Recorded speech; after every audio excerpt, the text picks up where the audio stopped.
Did you know that the universe is one vast recycling machine? Yes, everything in this immense space is recycled, including you watching this video. Almost all the atoms around you are incredibly old.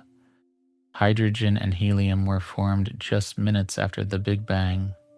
Heavier elements like carbon, oxygen, and iron were forged much later, deep inside stars. And when stars die, especially in powerful supernovae, they scatter those atoms across space. From that same material, new stars, planets, and even people are formed. This means the carbon in your body was likely part of several stars long before Earth ever existed. Just take a moment to let that sink in. You are quite literally made of stardust. Atoms are not created anew. They are rearranged, transformed, and reassembled, making the cosmos an elegant, efficient recycling system. In other words, at every moment, everything is changing, with no possibility of returning to what it once was. And the same is true for our bodies. New cells are born, old ones die. Healthy cells continuously adjust, adapt, and renew themselves. On the surface, it may seem like our body is constantly becoming new. But in reality, it isn't new at all, it is recycled. After about 7 to 10 years, most atoms in the human body have been replaced. Yet these atoms are not newly created. They have existed before, and now they are simply arranged in a different way. What we call physical reality is therefore both ever old and ever changing, and this is something many of us find difficult to accept. In our lives, we tend to embrace the familiar, the ever old, our friends, our jobs, our homes, our favorite places. Even our conflicts and the people who have hurt us are often things we cling to simply because they have been part of our story for a long time. We hold tightly to what we know, even when it no longer serves us. But what about the changing dimension of life? Why is it so hard to gently let old things go? You never hear a galaxy grieving a star that exploded after shining for billions of years. A planet does not complain when it enters an ice age after eons of heat. They accept change fully and without resistance and continue on their path. We humans, however, experience life individually. This is our great privilege and also our great challenge. With awareness and a sense of free will, we often struggle to embrace change. Instead of opening to the new, we cling to the old, believing it is our choice. Yet in many ways, it isn't. As we've seen, the very nature of the universe is change. Every day is a new day. No matter how similar it appears to the one before, it has never existed before, and it never will again. Life becomes softer, more spacious, and more joyful when we learn not just to change, but to transform. Because that is what changing for good truly means, transformation. Does accepting life as it comes mean that everything will suddenly be smiles and roses? No, but it does mean accepting roses with their thorns and smiles with what may lie beneath them. Acceptance doesn't remove difficulty, it changes our relationship with it. This is often what people point to when they speak about heaven and hell, not as places, but as states of experience. If one meets the end of life with acceptance, with peace rather than resistance, it may feel like entering a gentle, open state, something many describe as heavenly.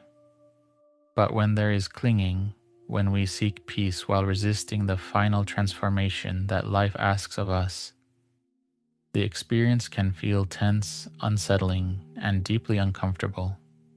We all recognize this from our own lives. When we lose a job, go through a breakup, or say goodbye to someone dear to us, the way we move through the change matters. If we allow ourselves to feel, process, and accept what has happened, we often emerge stronger, clearer, and more centered. But when we resist, when we replay, deny, or fight reality, our inner world can slowly fill with bitterness, anxiety, and despair. These emotional states don't come from the event itself, they arise from resistance. And over time, that resistance can feel like an inner hell. There is a simple truth here: life does not stop changing, and the more we learn to move with change now, the more spacious our inner world becomes. Letting go is not about giving up, it is about making room, because holding on too tightly to what has passed doesn't preserve it.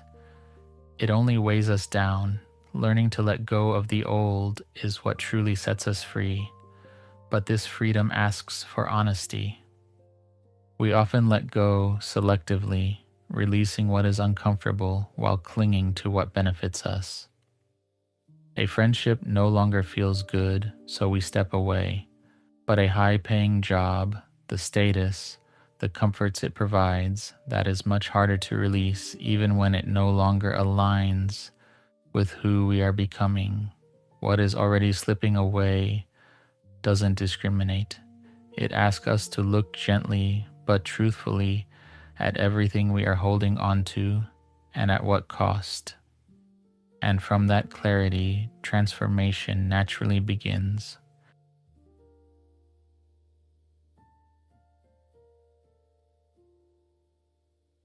What is it that we try so hard to hold on to in our lives? And why is it often so difficult to trust that life, however we name it, may be guiding us more wisely than we realize in the moment? When we look back, honestly, many of the things we once deeply wanted never came to be. And with time, we often recognize that this was not a loss, but a quiet form of protection. Our desires are frequently shaped by impulse, fear, or longing for control. What we chase so intensely is not always what would truly serve us in the long run.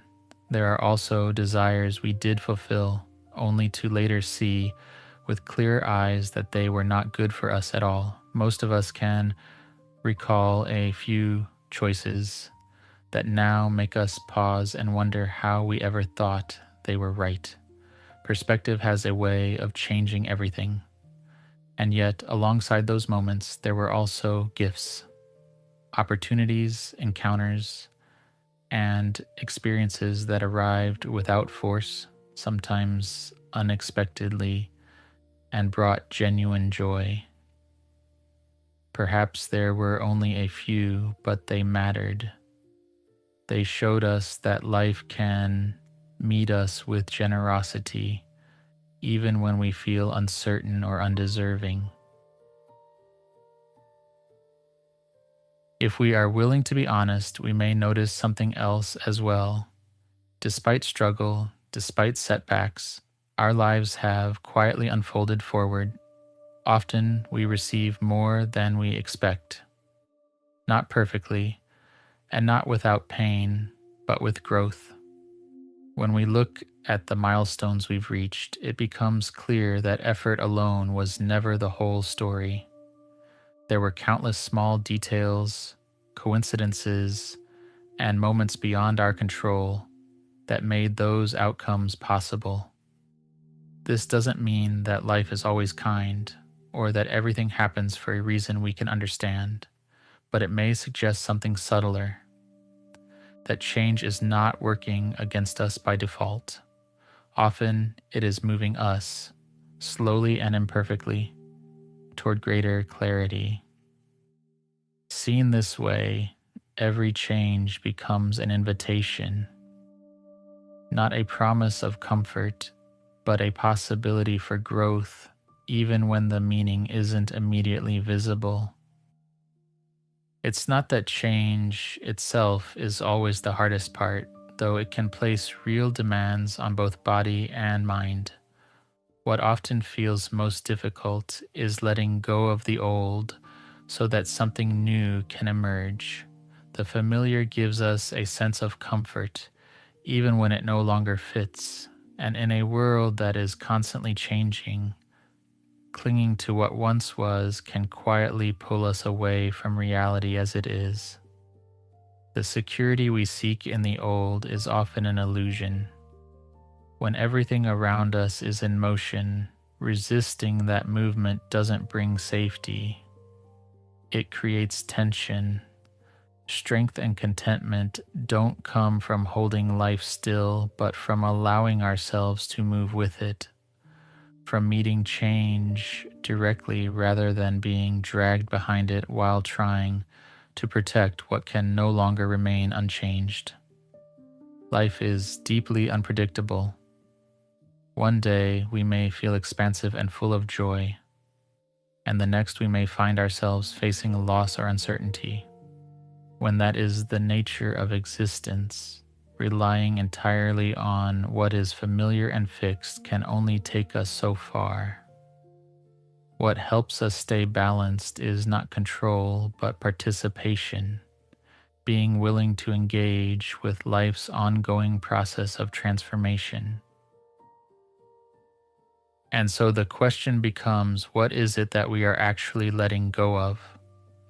If we look closely, we may see that nothing we hold is truly ours to keep.